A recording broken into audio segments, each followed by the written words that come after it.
کې راځي پیغمبر علیه الصلاۃ والسلام فرمایي کله چې الله رب العزت جهنم پیدا کړ جبرائیل علیه الصلاۃ والسلام ته فرمایل ورشه جهنم وینا چې څنګه دی چې کله جبرائیل علیه الصلاۃ والسلام ورله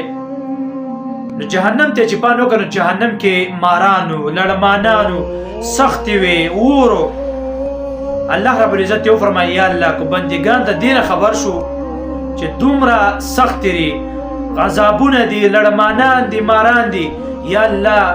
یو کس پم د سینې چې په یو سکند بغیر د سجدي نه تیر کی ټول خلک په سجده کې یا الله تعالی پر دا ټول عمر به پراته به الله رب العزت جنت پیدا کړ نو جبرائیل علیه السلام ته وفرمایل ورشه جنت وینا نو چې کله غوړلې جنت چې کله ولین په جنت کې حوري وي غلمانو خسه بولډینګانو دا ډیر زیات خوشاله شوی وي فرمایي چې یا الله کو بندگان د دین خبر شو چې په جنت کې دومره نعمتونه دي یا الله ستا بالکل نافرمانی د ذره موافق بمونه کی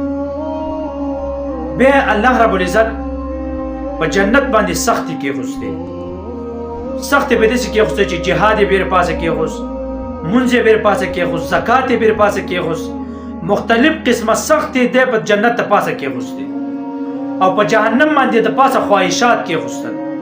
به جبرائیل علیه السلام ته فرمایل ورشه وسپانو کا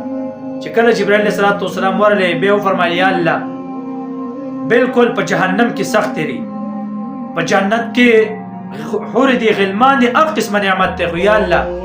د جهنم د پاسه چې کمه تا خواهشات خو دي یا الله د دې د وجنه ډېر خلک گمراه شي د کم چې د جنت د پاسه سخت دي یا الله د دې پر خودلو په وجه باندې ډېر خلکو ته جنت نه ملوي وګوره جنت د پاسه دا سخت لري په دې یخنۍ کې ته په یخو بو دس کې دا د الله رب العزت تر آزاد پاره دغه سخت الله رب العزت په جنت ته پاسه خوتي ته زکات ورکې دغه رنګ په تا باندې را جهاد وخراش چاند ورکې سبق ته ناسي تلاوت کې خپل وخت قران لور کړي دا د جنت ته پاسه الله رب العزت دا سختي خوي او د جهنم د پاسه الله خواهشات خوي نو چې کم کس د خواهشاتو تابع نو زه جهنم دی او چې کم کس دا دغه سختو د الله رب العزت د احکام تابع زه جنت دی ځان ته وګورئ چې کم کس خواهشات په دنیا کې لټي لګه زندگی چې هغه شپېته کال پیغمبر علیه السلام فرمایي زما د امت زندگی نه شپېته تر اویا پورې دي نو چې سړی شپېته کال او دغه زندگی خو غوره کوي